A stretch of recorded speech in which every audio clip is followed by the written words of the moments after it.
We're doing a supersized version of the TribCast with double the amount of journalists you normally hear from. We've all hardly slept, so we figured why not get on the stage first thing today. Patrick, as you can tell, is running late, but he is on his way and will be zooming in to see any time. We'll do just about 45 minutes up here before ending sort of the actual recording part and leaving about 10 minutes of Q&A at the end. So if you've got your questions, have those on hand for then. This event is supported by Raise Your Hand Texas, AT&T, and Walmart. Though donors and corporate sponsors underwrite our events, they play no role in determining the content, panelists, or line of questioning. I can guarantee you that because I wrote these questions at about 2 a.m. a few hours ago. All right, so let's get started. Like I said, Patrick will be running in at any point, so we'll just welcome him when he gets here. Here we go. Hello, and welcome to the March 4th edition of the Texas Tribune TribCast, a very special live edition the morning after Super Tuesday. This is Alexa Ura. I'm joined up first by executive editor Ross Ramsey. Cheers. Politics reporter Alex Samuels. Morning. And soon enough, politics reporter Patrick Svitek, who is hitting every light on his way in. Let's start with the Biden win at the top of the ticket. Talk about a way to close, right? I mean, his campaign surged to life after South Carolina, the day after early voting concluded in Texas, so not great timing. 1 million Democrats had already voted.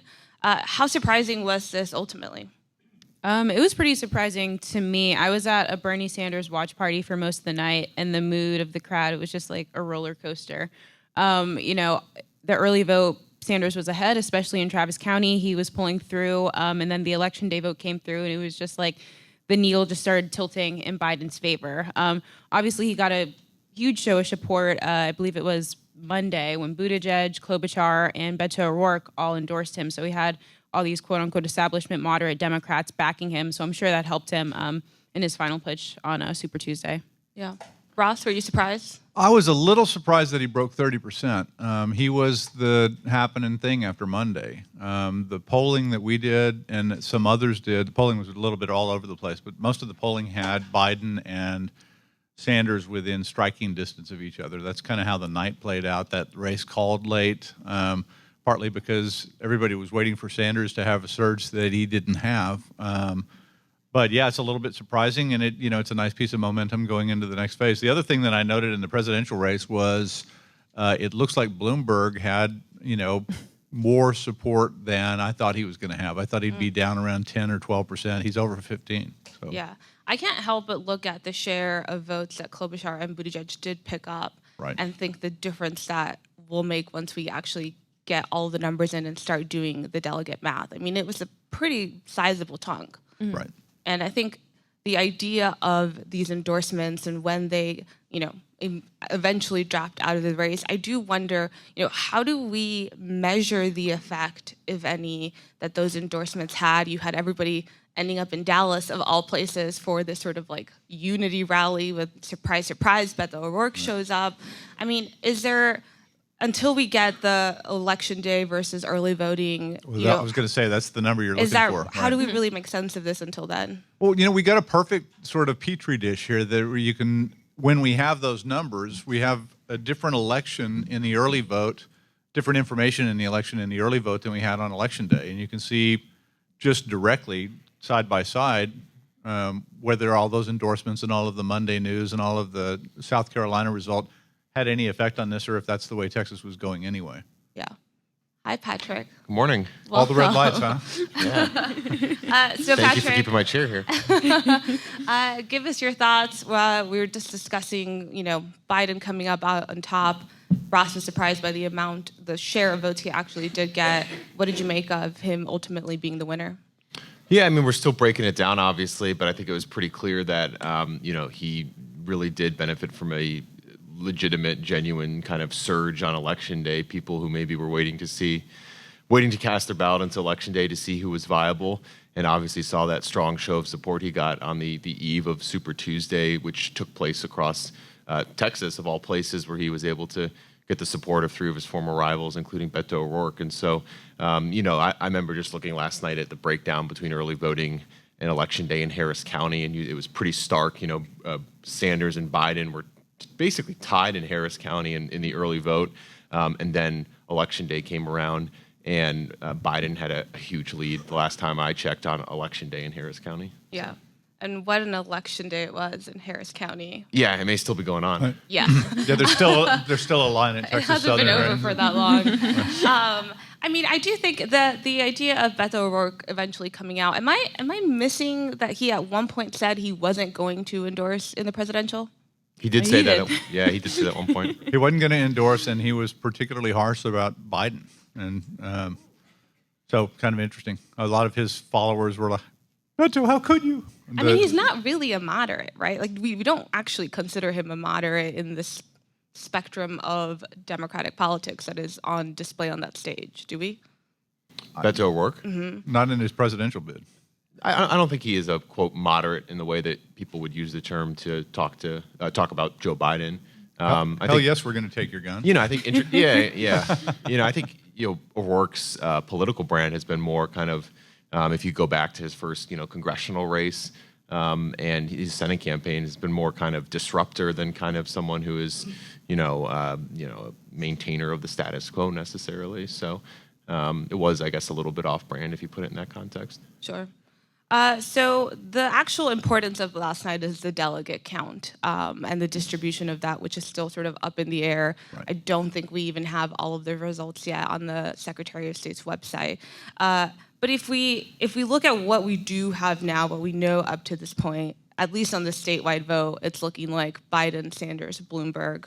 What do we think of Bloomberg's multi-million-dollar gamble and sort of how that played out for him? I think what was obviously working to Bloomberg's disadvantage was, a couple things. One is that he was waiting until Super Tuesday to compete. So he was already playing catch up with Biden, Sanders, and some of the other big contenders. And then Except in America, Samoa. He did well there. But the other thing there is that I don't think he had any foresight into the fact that Buttigieg, Klobuchar were going to drop out on Monday and then endorse Biden. So it's, if you're looking for that moderate candidate to support, it seems like everyone's sort of coalescing behind this one other person that's not you. So obviously the election day, we don't have the numbers yet, but it doesn't seem like the election day vote was going in his favor.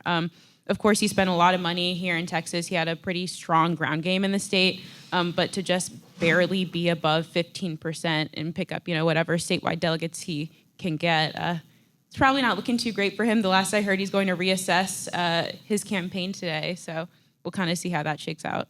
That must be infuriating, though. If you are running in this election, you're trying to get as many delegates as you can, and then someone who just barely makes the threshold takes up enough statewide votes and then possibly drops out. Mm-hmm. The delegate math conundrum is just every year we find out a new way that the delegate thing is screwed up. And it's screwed up in a new way this year, so it's fresh. But it's still screwed up. Yeah. It also must be frustrating for Elizabeth Warren, because before Bloomberg swooped in, she had the most prominent ground game in the state, and she built sort of like a months-long operation here in Texas only to get, 11%? Right. Yeah. I was surprised by, we have our map looking at counties and who's winning in which counties. I was surprised by the amount of counties that did go for Bernie. Maybe not so much the amount, but the concentration of them. Harris County was sort of decidedly a Biden county. Then you had sort of that part of the I-35 corridor very clearly going for Bernie Sanders. Are we surprised by the amount of blue that basically ended up on our perfectly timed map that just went up behind us? Just then the map drove up. That's a lot of blue down on the border. Right. Are we surprised at all by Bernie performing there? Is it sort of the conventional wisdom we had heard coming into Super Tuesday about his support and play for Latino voters? Well, there were a couple of polls in recent weeks that showed that Latino voters were really powering his strength in Texas. There was one that came out, I think it was from Dallas Morning News, University of Texas at Tyler that showed him doubling up, more than doubling Biden among Latino voters in Texas. So there were a few, I think, signals ahead of time that this was going to be a strong voting bloc for him. Yeah. And that progressive wave on the border almost ate Henry Cuellar. I mean, that's, there was a lot of voting that way. They voted for Bernie, and I think every vote for Bernie was probably, dangerous to Henry Cuellar, who was up against a progressive. So. Yeah. I mean, I will point out, though, that, sure, you can measure, quote unquote, the Latino vote on the border because they're the only places in the county that are in the state that are so homogenous. But there are way more Latinos voting in places like Harris County than in some of those border counties. Right. I mean, it feels a little weird that we always kind of look to the border to see support for some candidates when we know that. Well, it's because of the homogeneity. But you're right. Harris County has more Hispanics than any place else in the state. So. Yeah. All right, well, let's move on to the U.S. Senate. MJ Hagar was easily leading for most of the evening, at least once we got a sort of a good amount of results. We still don't actually know who's making the runoff, right? Yeah, we don't know for sure. Last I checked, Royce West was ahead of Cristina Zinzun Ramirez by like 1/10 of a percentage point, with still, 1%, 2% of precincts still not reporting. Right. So late last night, there was a lot more uncertainty. There were several candidates that were clustered behind Hagar. So, but right now it's looking like it's come down to either Royce or Cristina as the person who could make it into that number 2 spot. What is the lay of the land for that runoff if you do have a Hagar versus a Royce West or a Hagar versus a Zinzun Ramirez? Yeah, I think the contrast there is actually pretty clear cut. Hagar's been trying to run as kind of this she's been running on her military experience, being a working mother, being someone who's kind of an outsider to the political system. She did run for Congress, last cycle, but otherwise running as someone who is kind of an outsider and not a quote career politician. So you take, for example, Royce West. He's been in the Texas Senate for 27 years, and he's running on his experience. And so you could totally see in a runoff there what the contrast would be between the two of them. And it's a contrast I think both of them would welcome, because it's they both have been running on their different kinds of experience. If it's MJ and Cristina in a runoff, I imagine that the contrast there would fall more along ideological lines. MJ has run one of the, I would say, of those 12 candidates, hate to, generalize or oversimplify, but, in this primary ran one of the more moderate campaigns ideologically. And there's no doubt that Cristina, positioned herself as one of the most progressive candidates. And so in a runoff between the two of them, you could totally see how it would be more of an ideological contrast. Yeah. Yeah, I think this is going West's way right now. It looks like, the numbers behind you, the Zinzun Ramirez is about 6,000 votes ahead of him. There's a gray dot, Tarrant County over there. Pretty big gray dot. I looked at the Tarrant County numbers before we came on stage, and West was 15,000 votes ahead of Zinzun Ramirez in Tarrant County. So there may be a wave coming in, tsunami alert. Out of Tarrant County, of all places. Right, exactly. What do we make of the sort of regional bases of support? Obviously, the DFW was sort of a key one for Royce West, Amanda Edwards down in Harris County. Did we see those come through in the ways people might have generally expected for some of these candidates? I think in Dallas counties, the support definitely came through for Royce West. I don't know. I don't think we can scroll over it, but he was carrying Dallas County last time I checked with 43% of the vote, close to 45% of the vote, and so same thing in Tarrant. He clearly had a pretty formidable base in Dallas County. I think in Harris County the vote was obviously a little more split. You had kind of two candidates who could probably most credibly call that their base, Chris Bell and Amanda Edwards, but you also had Royce West cutting into the vote there in a pretty healthy way as well. Cristina Zinzun Ramirez, she, I think, targeted in her campaign, and if you also look at the super PAC spending that was done on her behalf, targeted South Texas and El Paso, and you could see, again, I think we have it on the map there, you could see how that may have paid dividends for her if you look at the light pink, all the, stretching out to El Paso. Right. And so, I think for her, it was, she's from Austin, I believe, or at least resides in Austin, may be from other places earlier in her life in Texas. But, for her, it was trying to cobble together, I think, a geographic coalition that was enough to make it to the runoff. And you could see kind of the path that she and her supporters chose to kind of chart through the state.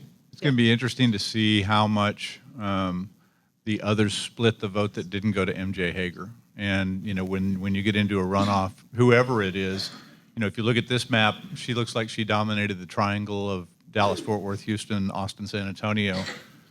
But the other, the rest of that was split with 11 other candidates. And when you consolidate that behind one, it'll be interesting to see whether the people whose candidates are out run to Hager or run to the other person in the runoff. Yeah. I mean, the thing about this map that I can't help to remark on is the amount of orange that's on there, particularly down on the border. I mean, Mama Garcia had a great night. Yeah, she was in second for a while. It was, I mean, I think it's, we've had this sort of conversation on and off with different Democratic primaries, and Democratic folks will tell you, operatives and whatnot will tell you in low information races, people take cues from last names. I think Mama Garcia is not actually Hispanic, and so that adds an added twist. But I mean, the idea of how much she was still able to pick up with probably, a bare bones campaign, at least compared to sort of the lead candidates, just shows how much was still in flux in this race, even to the end, and really how little knowledge most voters had about it. Well, I think that was the animating feature of the race, was that most of the voters didn't know the candidates, and much less differences between them. And you go in, if you go into a general election, you look for party cues, right? But in a primary, you go in and there are other cues that you have to go on. Do you go on, oh, Mama, or do you go on Garcia? Mama, okay. Sorry, yeah, not excuse me, Mama. hard to miss it. Yeah. Ma. It's interesting. Yeah. Well, we are running out of time for this first panel, but I do want to get to the sort of primary matchups we were paying some close attention to. Turns out the establishment maybe didn't have all that much to worry about, at least on the congressional level. Let's start with Kay Granger, who very easily made it out of her primary. Are we surprised by that outcome in the end? I was a little surprised by how wide the margin was. Last time I checked, it was easily double digits in the low to mid teens. I thought that race is. I thought that she was going to win it, but it was going to be maybe a little closer. It ended up being, again, a pretty wide margin. Right. I think she has President Trump to thank for a lot of that. I mean, he endorsed her when she was under fire from her primary opponent. You're just for trying not to make being, the case for endorsements so you can keep writing. I always love to talk about endorsements. But that was her main vulnerability going into this. Going into this primary. I mean, that is the name of the game in every Republican primary everywhere right now, is how loyal have you been to the president? And even though the comments she had in the past, or when she was speaking out against the Access Hollywood tape, it was still construed as being anti-Trump and not being supportive of Trump in the past. And I think that was a big vulnerability in the context of this current Republican primary environment, and the president endorsing her and her campaign and her allies just relentlessly hammering that endorsement. I think it was the central message here. I mean, you look at the TV ads that were running this race. She's done great things for Fort Worth. I think there's no doubt about that. But that was not in the TV ads that were running this race. And I don't think that was. I didn't get every piece of mail, but it was all about Trump's endorsed me. I need to go fight with Trump. I need to go stand with Trump. Trump needs me back in Congress. Trump. And so I think that was a pretty critical, piece of this victory for her. It also, Trump is closest to the people most likely to vote for Chris Putnam. And so it really knocked the legs out of his campaign.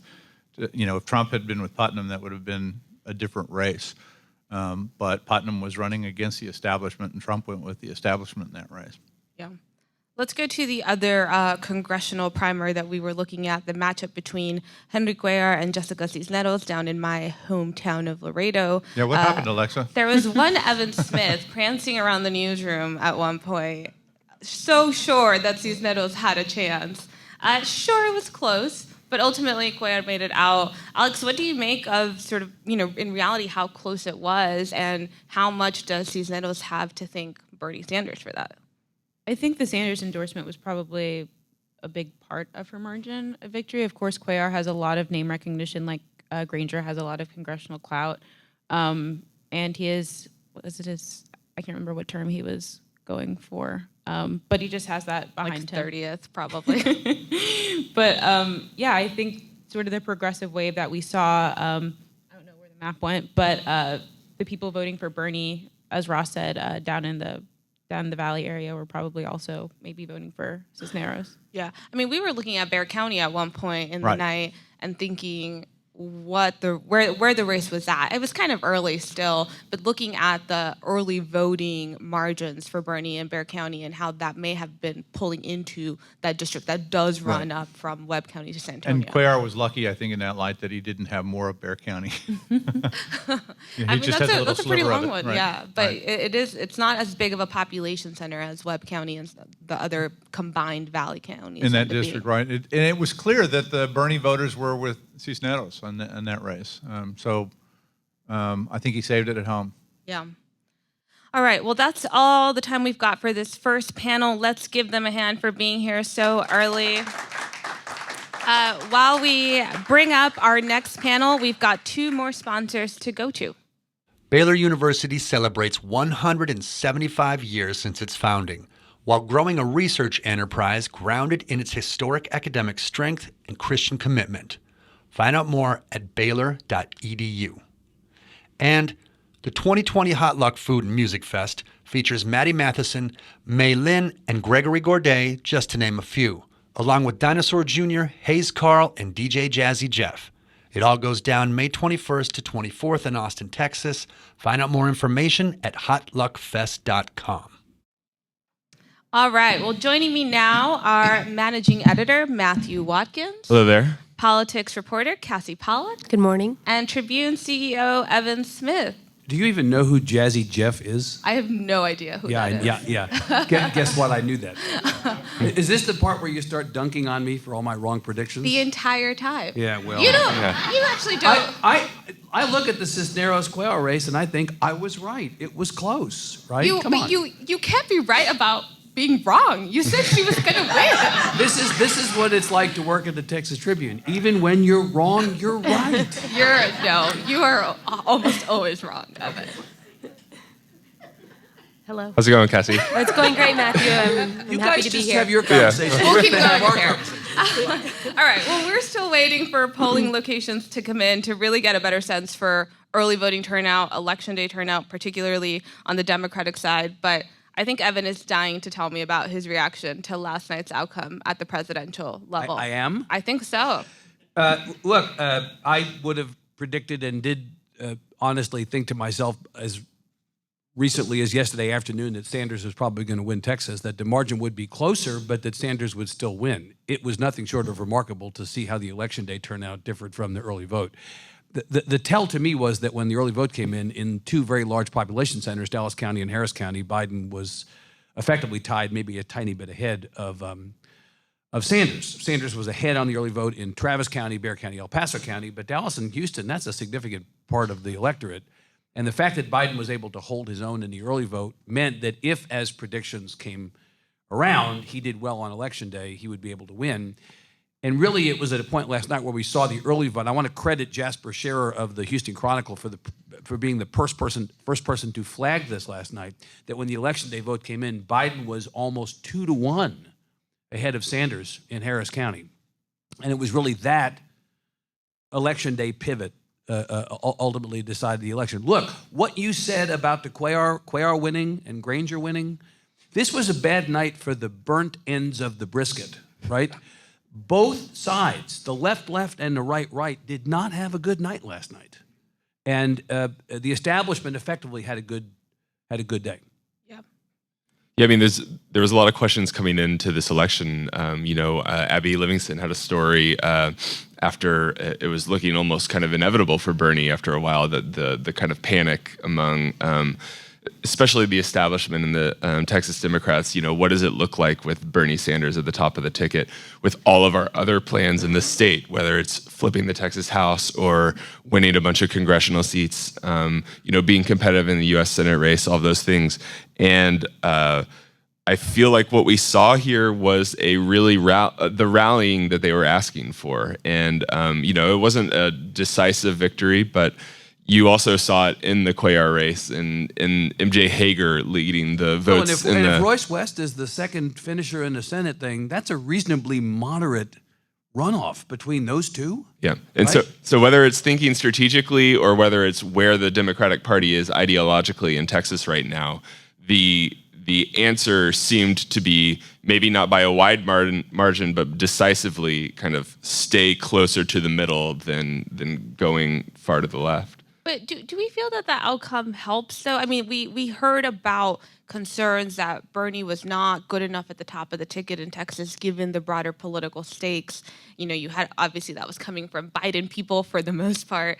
But now that you actually have this final outcome, I guess not so final yet, but an outcome that pretty much splits favorably toward Biden, does that make making the case for Bernie in November, if he does become the nominee, harder in a state like Texas that so clearly went for Biden, particularly in the most populous areas of the state?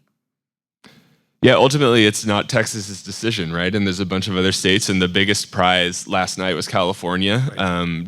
The election's not over. I mean, let's accept the fact that you've got a result in Texas, but we're still a ways from the convention and from knowing who the nominee is.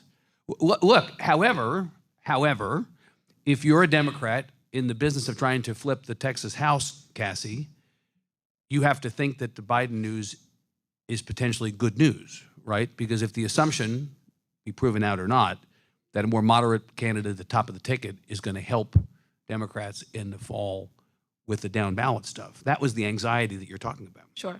Cassi, what was the sense that you got from folks sort of watching this closely, either as people who had endorsed, you know, Biden or other candidates? I think we still don't have any legislative endorsements for Bernie Sanders. But what was sort of the sense that you were getting from those folks? Yeah, it kind of kept coming back to at least Democrats in the Texas House and Democrats who are working to flip it, you know, that they were relieved, and maybe their biggest takeaway of the night and their biggest victory, if you can call it that, was that Biden was winning, because in their book that helps them. There was obviously this fear, as Matthew was alluding to, about having somebody like a Sanders at the top of the ticket in November, hurting their chances down ballot to flip some targeted races and some competitive seats.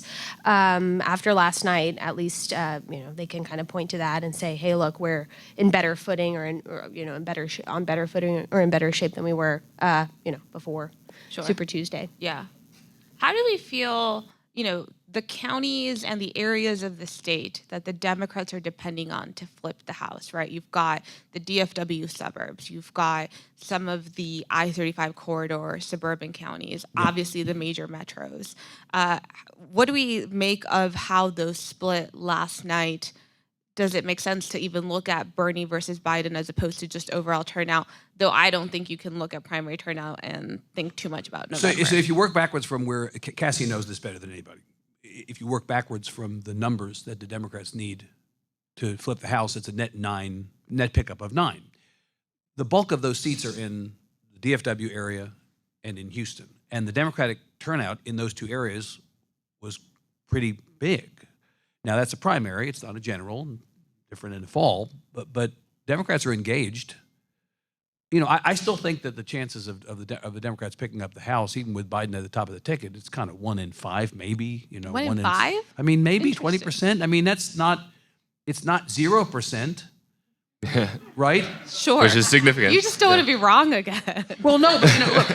I've said a couple times, I think, to you in this setting that last year the governor's political consultant Dave Carney said that there is no chance of the Democrats taking back the Texas House. That is false on its face. There is absolutely a chance that they take back the Texas House. But it's a little bit more like a 3-carom bank shot on a dive bar pool table. I mean, it's not like it's a straight shot. Sometimes that ball goes in, right? But it's not easy. Would you say, agree that it's not an easy thing for them? Yeah, I mean, I'd say that they have, you know, an uphill climb in terms of holding on to the 12 seats that they flipped in 2018 and then picking up an additional 9 on top of that. That seems to be kind of the general consensus out there. But to that point, and, you know, we keep saying this, like a lot can happen between now and November when people are going, you know, to cast their ballot in the general election. And, you know, a lot of it's going to depend on the national climate and, you know. There's a lot we don't know. And to that, I would say, ask Ryan Sitton about how Election Day outcomes surprise you, right? I think if, as Democrats try to kind of gain a stronger position in the state, there's 2 kind of growth areas that they're looking at, right? They're looking at the college-educated suburbs, and they're looking at the Hispanic vote. And those 2 different areas seemed pretty split last night. The suburbs seemed to go more towards Biden, seemed more comfortable with Biden, and the heavily Hispanic areas in the state along the border, El Paso, Bexar County, went Bernie. And so that's an interesting thing. So are you having to choose here between activating two different areas in the general election? But if we're talking about flipping the House, correct me if I'm wrong, the suburbs are probably a more important area to do that than... Well, yeah, and the people that you were thinking about in the suburbs are white people. Like, you're not thinking about the same sort of population. I mean, there is a lot of room for pickup in the suburbs, I think, among voters of color, because if you look at the way those suburbs are changing, both politically, on the political sense, it is also demographic. I mean, you have white suburban voters starting to vote Democratic, thinking in a more sort of moderate sense, but you also just have more people of color, and people of color whose experiences are very different than sort of the traditional ones we think on the border. To Matthew's point, Alexa, if Matt Shaheen's in trouble in the fall in Plano, it's the energized Biden moderate Democrats who are going to be the problem for him, not the Bernie people. If the Dwayne Bohack seat in Houston, which was decided by fewer than 100 votes last time, Bohack's not coming back. If that seat does go from red to blue, it's going to be the Biden moderate Democrats, not the Bernie bros, who are going to be the energizing force behind that. So I think Matthew's exactly right. The break in the Democratic Party last night probably benefits the chances in some of those races. Though it feels like, looking at the numbers on the border, we have to sort of do away with the Bernie bro concept in Texas. There aren't a whole lot of bros on the border, I can tell you that. Well, and to the El Paso point, I mean, Matthew's right about that. But at the same time, the two most prominent Democrats in El Paso, Beto O'Rourke and Veronica Escobar, are Team Biden. Sure. Right? And so let's see what happens in the fall in terms of people turning out for Biden. So if you're a Republican thinking about November, how are you feeling this morning? I'm going to have Cassi go first on that one. Oh, man. You're feeling probably pretty okay, as we've been saying since the filing deadline, from a candidate filing deadline closed in December at the state house level. There wasn't a whole lot of appetite really on both sides, but particularly on the GOP side, to have them fight with each other in the primary, which has kind of been like a trademark. By my count, two Texas House incumbents, Dan Flynn and J.D. Sheffield, are heading to runoffs. Everybody else, there's obviously more runoffs than that, but they're competing for open seats and whatnot. Aside from that, it was a relatively tame night last night. I mean, parties staying focused on November, continuing to just try to build ground. I thought it was pretty interesting. And there's a seat outside of Houston. Gina Kalani is a Democrat, and she flipped it in 2018. And there were two Republicans, the former state rep who used to hold the seat, Mike Schofield, and then Angelica Garcia, who is a Hispanic Republican backed by Abbott, and Schofield won that pretty handily. So it'll be him and Kalani on the ballot. So as we're talking about the Hispanic vote and, who is trying to appeal to what base and whatnot, I thought that was just maybe indicative of, a couple things here and there. So yeah. If you're a Republican thinking about November and you wake up today and see those turnout numbers, how are you feeling? I think this is she's setting up another fight between you two. Look, I'm going to say what I've said before, that at the presidential level, if Jose Altuve and George Springer were the Democratic ticket, this state would not be in play, even if they stole signals in the dugout, okay? Too soon. It is not too soon. It is not at all too soon. Cheaters. Hashtag cheaters. Look, I think that the trick for the Democrats here from a turnout standpoint is going to be to keep the presidential race close and hopefully help some people further down the ballot. I think the focus here has to be on stuff below the presidential level. So if you're a Republican, you wake up not particularly worried about the presidential, frankly, not particularly worried about the Senate race, unless the entire thing collapses around your ankles between now and November.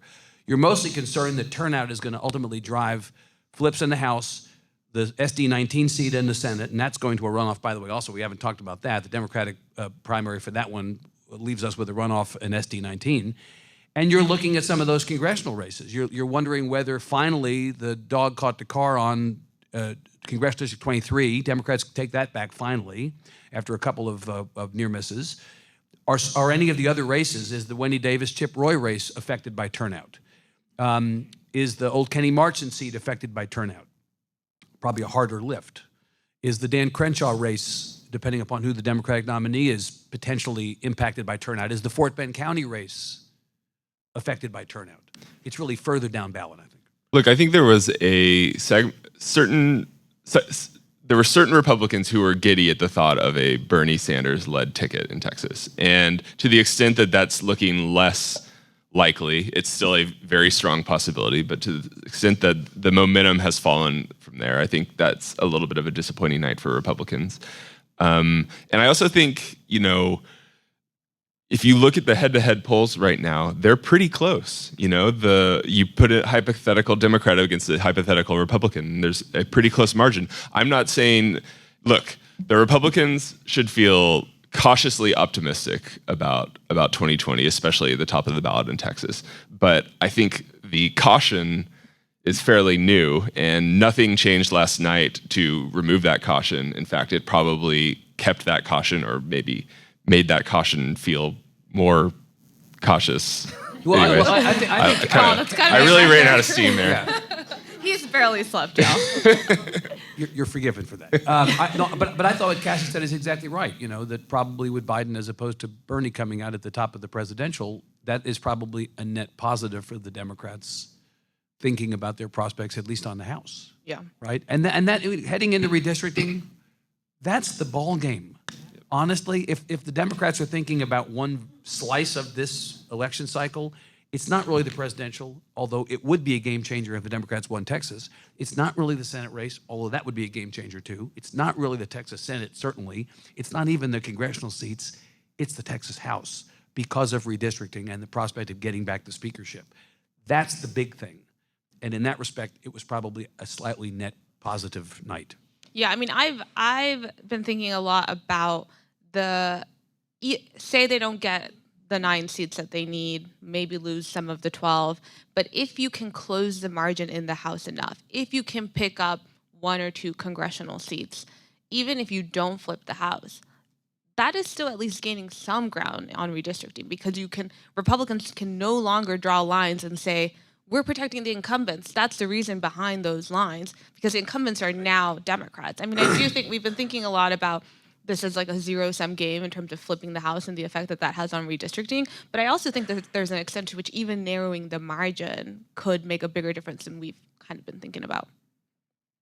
Yeah, well, Okay. look what look at this past legislative session. I know that some people like Craig Goldman would disagree with that, but just Where you felt it in the tenor of the legislation and the conversation. There are plenty of people who say that the narrower partisan split in the House resulted in an all business, no bullshit session. That's exactly right. Can you imagine if we end up with a 76-74 House?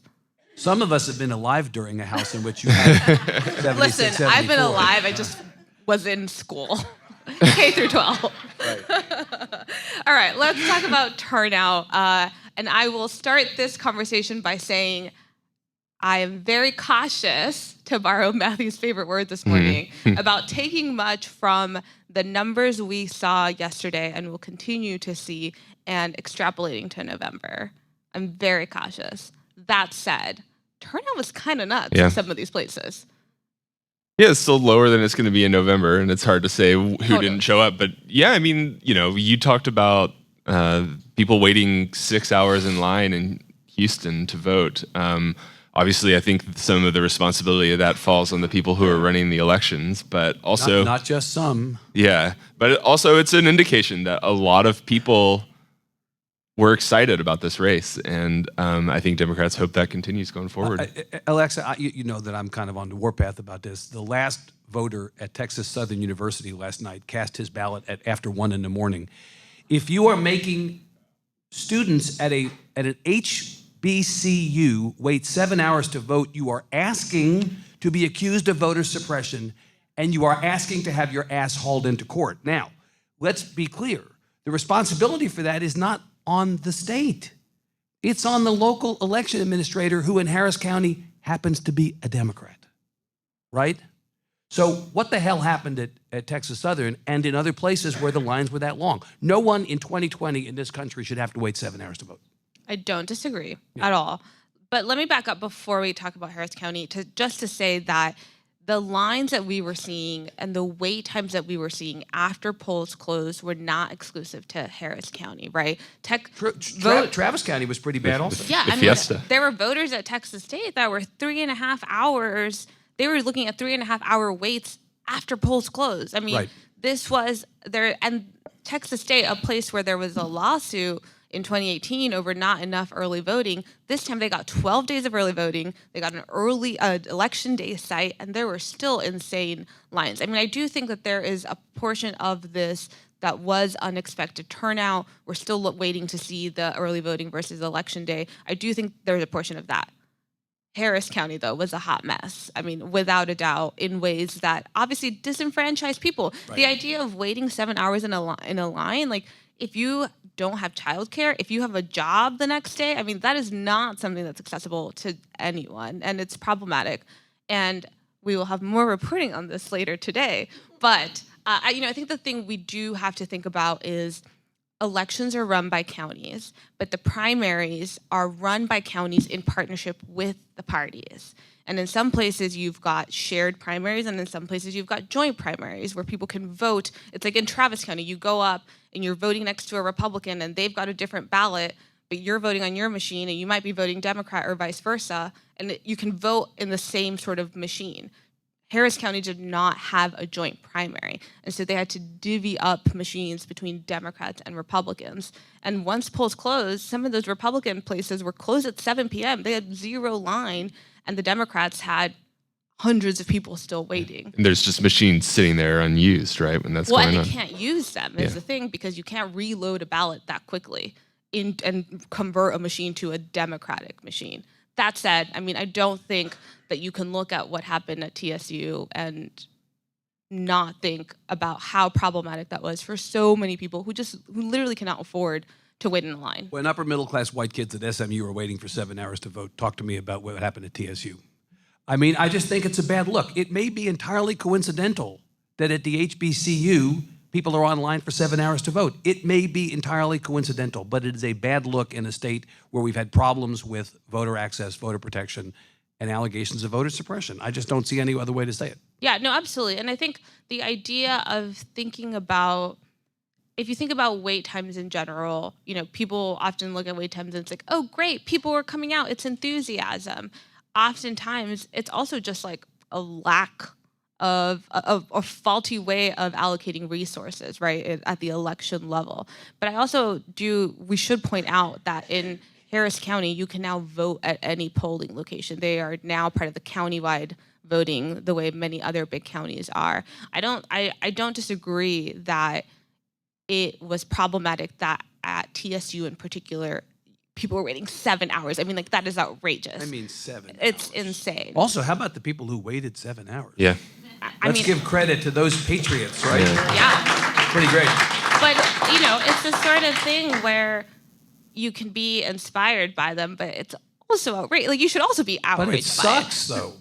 I mean, I think it's just insane. Well, I mean, and let's just think about this for a second. There were some problems in 2019 in a very small constitutional amendment election.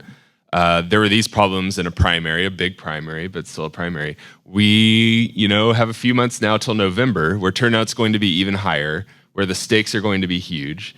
And there's not a lot to look at, both at the county level and the state level, to inspire a lot of confidence that this is going to go smoothly. And they've got a short period of time to get this fixed, because it's going to be a huge mess if people are waiting 7 hours to vote for Well, and Cassi, as we're tracking election numbers, the Secretary of State's new election results reporting mechanism also still seems to be in beta, right? Some questions, for sure, yes.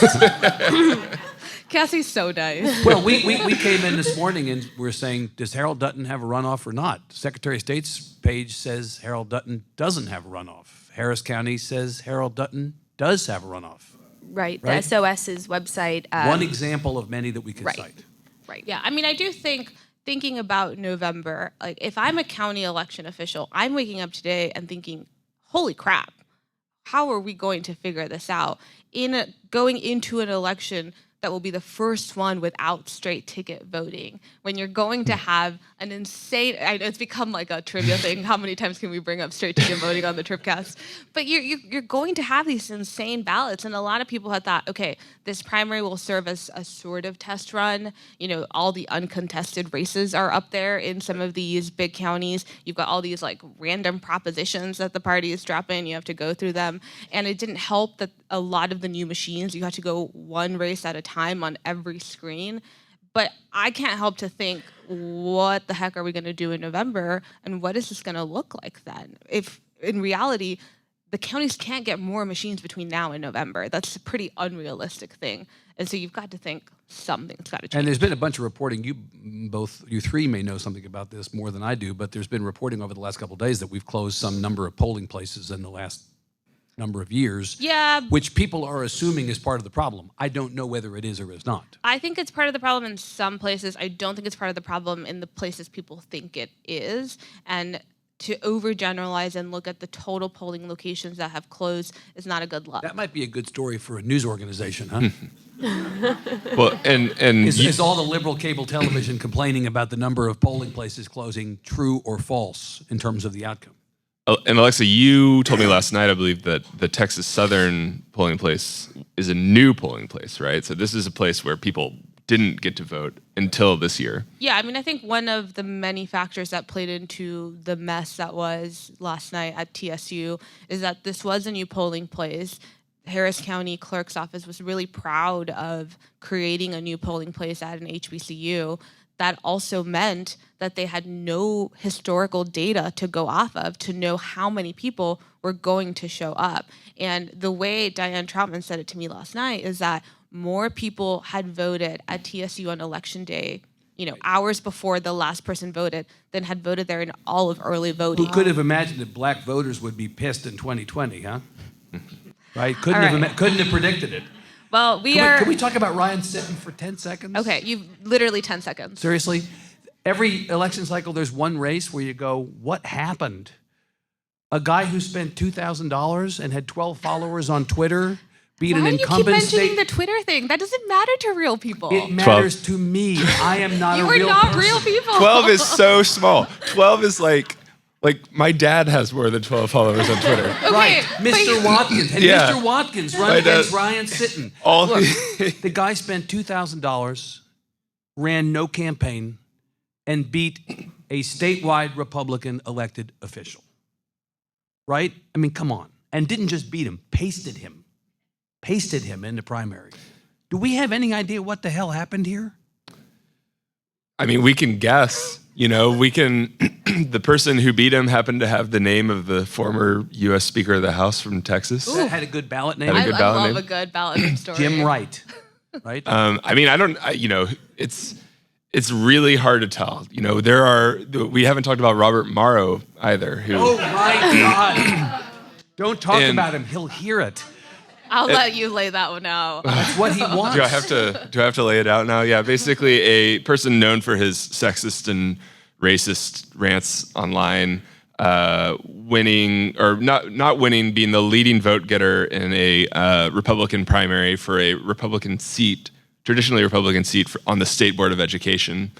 He will be in a runoff, so that's not a final thing. But that's another case where, I mean, the people in the GOP were openly saying, we cannot elect this guy, but he's got a name that looks nice on a ballot. It's not the first time that's happened. He was elected chair of the Travis County GOP. A lot of people suspected for the same reason. And so, I mean, these things happen. It's really hard for voters to learn about every single race on the ballot when there's hundreds of names, and sometimes you get these weird results because of it. Yeah. Okay, we're just about time. I'm going to ask one last question before we get to Q&A very quickly. Evan, back in November, you said something on the TribCast about the idea of Texas becoming a more interesting place from a national political perspective, particularly after the 2018 election. Do we think last night moves it further into that direction? More, I think. The fact that the election last night turned out the way that it did, that it was as close as it was, and all the races we've been talking about, the Cuero-Cisneros race was so interesting, the Granger-Putnam race was so interesting. We are still the apple of the national media's eye in terms of the political stories that emerge. I think this is a great place to be thinking about this and reporting on this. I don't know whether the 2018 election was a unicorn or the new normal in terms of the state moving from red to purplish or purple or bluish. And we're not going to know until November, and I think people are paying attention to that. We know what California is, right? We know what California is. We do not know what Texas is going to be this fall. That is still an open question. And so, yeah, it's more interesting, not less.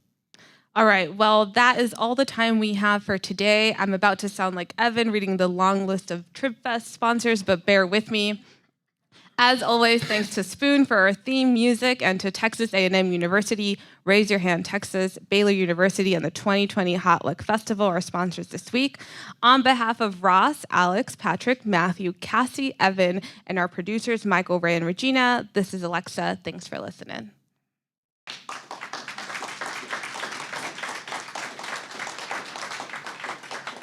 All right, we're gonna kick Matthew off stage, bring Ross back, and we've got about 10 minutes for Q&A.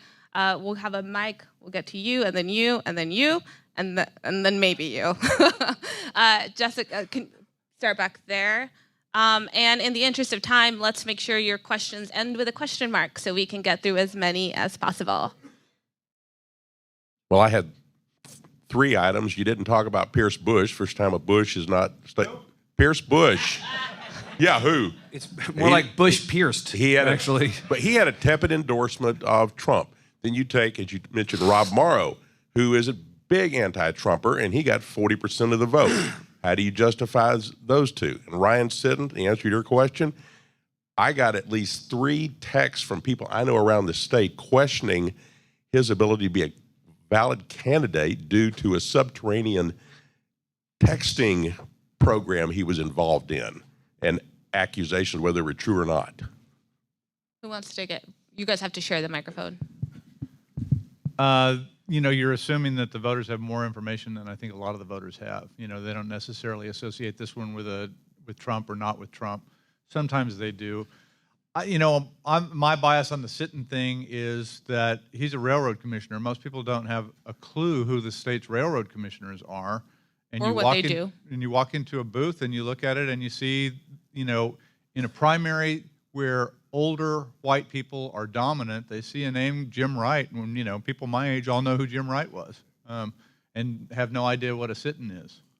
So I think that's a lot of what that's about. Well, let me also say, in the fan fiction part of my brain here, knowing how all the railroad commissioners are said to hate each other, at the end of this Scooby-Doo episode, we removed the Jim Wright costume and Christy Craddock is actually in it.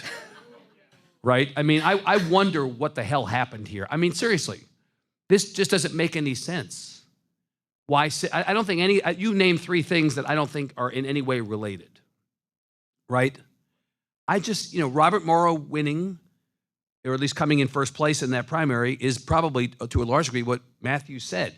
The interesting thing there is, are the Republicans going to mount a very public campaign? The woman's name is Pop, Lanny Pop, is that the name of the second Republican? The Republicans are going to have to either make a decision to mount a campaign for the second place finisher to defeat Morrow in the runoff, or Rebecca Belmetero, who is the Democratic nominee for that seat, who has run several times for different offices and lost, may finally have the Christmas she's always wanted, right, to be able to run against Robert Morrow, because the Republicans are going to desert Robert Morrow almost certainly in a general election if he's their nominee. I may have him muted at the moment. Who knows? Go ahead. The Travis County Republican Party Chairman, Mac McCoviac, had a note last night that said, if he's the nominee, I'm going to set myself on fire. All right, let's... That may be for some people, as they say, a motivating offer. There's an old joke that if a taxidermist and a veterinarian set up shop together, they could hang up a sign that said, either way, you get your dog back. So... Okay, we've got another question back there, and then we will come to you up here. Good morning. When you're looking at what happened at TSU and other long Democratic lines, do you think you can take a look at 10 completely useless ballot questions at the end of the Democratic primary? And I think the Republicans may have done the same thing. I don't know. Did that contribute to the long lines? And does that in any way contribute to the well-being of the Democratic Party? I mean, I Just a question. heard from one voter who said that while they were waiting in line, Democratic voters were coming out and apologizing for taking so long because they actually did want to get to the bottom of the ballot. I mean, I think you can't there's not a 0% chance that having to go all the way to the bottom of the ballot among people who very obviously wanted to register their support for people and their positions on things could have made a difference and extended those long lines. And I think that's what we're thinking about for November without straight ticket voting. Again, we talk about it all the time on the TribCast because I'm an election nerd.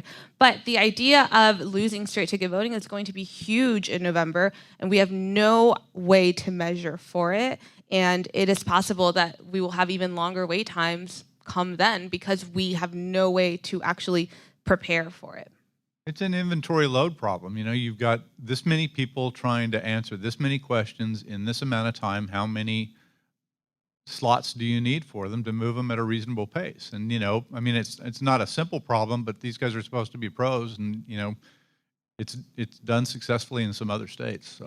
Is it not, Alexa, you know this, is it not the case that there are at least a couple of counties where the new machines require you to go all the way to the end of the ballot before you can submit?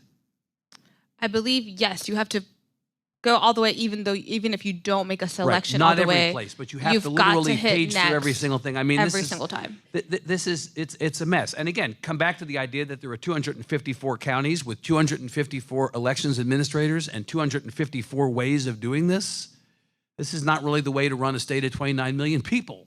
And I think it's a mess. I think you can't also ignore the fact that we do have new machines in most of the large counties that people are still getting used to. We had the old machines for 15 years, and so you knew exactly what you were getting into when you were going there. That's different now, and I think, you know, there were all these trial runs in 2019 with some of these new machines, but that is such a small electorate compared to what we had yesterday and what we'll have in November. So, got another question over here. We might be able to squeeze one in after you. I'll try to get to you.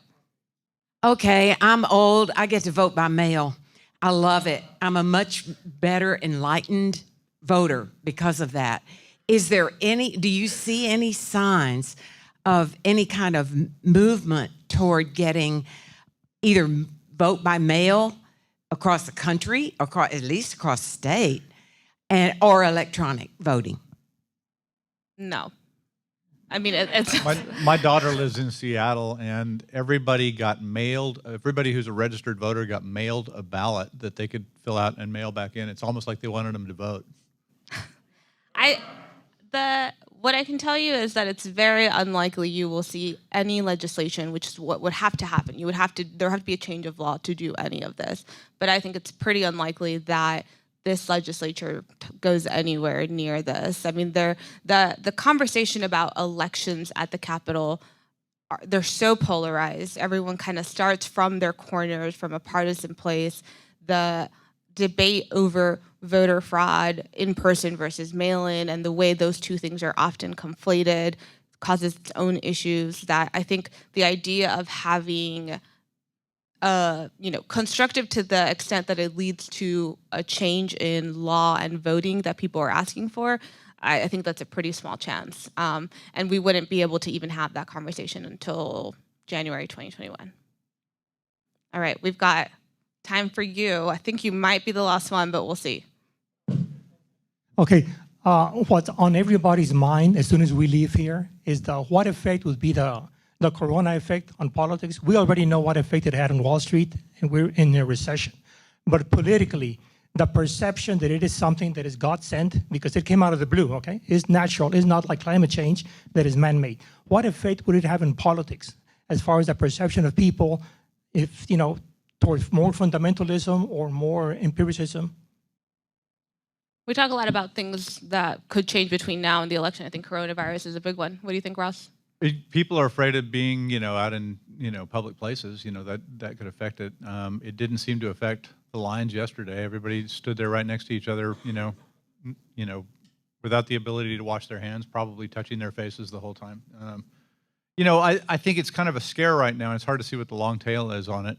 We got through this election, and we might not be talking about the coronavirus in May when we do the runoffs or in November. I mean, we'll see how it goes. All right, one more. We're going to go to you. Do you think the long lines may actually harm turnout in November because people are saying, I waited for hours, I'm not going to do it again? No, I don't. We in the press have been in the business for years of hyping every election, telling you all that this is the most important election of our lifetime, and most often we lie because we know that, you know. But we are going to. But I think that there is a sense, though, this time that the stakes are very high for both sides. I think people are extremely motivated to turn out to vote. We had 8.6 million people. 8.3 million people, I think, 8.3 million people, pardon me, in 2018 turned out to vote in the midterm election, which was 3.7 million more than the previous midterm in 2014, higher than the presidential year turnout of 2012. If that was the midterm turnout in 2018, when many of the things that people are concerned about for and against were only existentially on the ballot and now are actually on the ballot in 2020, we could have turnout in Texas of 10.5 million or 11 million. People are absolutely motivated to turn out. 7 hours, 17 hours, people are going to stand in line, people are going to vote. It's up to us, honestly, at this point, to do a better job of preparing the systems that can accommodate that level of interest. It is not on the voters to decide whether to turn out or not. It's on the grown-ups to decide, are we going to do our jobs in terms of providing access or not? That's where I think we end up. I will say, I think one of the biggest losers of last night were county officials who for a very long time had been trying to encourage people to vote early, right? You vote early, you clear up the lines, at least to some extent, for people who can only vote on election day for whatever reason. Obviously, this was different. You had a primary, you had the field narrowing up until the day before Super Tuesday. That's not going to be the case in November. And so I think you will continue to see sort of a push from election officials up and down across the state to vote early, because then you can clear the lines. If you're able to vote early, if you've got a car, if you can wait in line, if you don't work on the weekend and you can go out and vote, I think that's probably going to be the big thing you'll see that might help alleviate at least some of the wait lines. All right, well, that is all the time we have. Thanks so much for coming, y'all.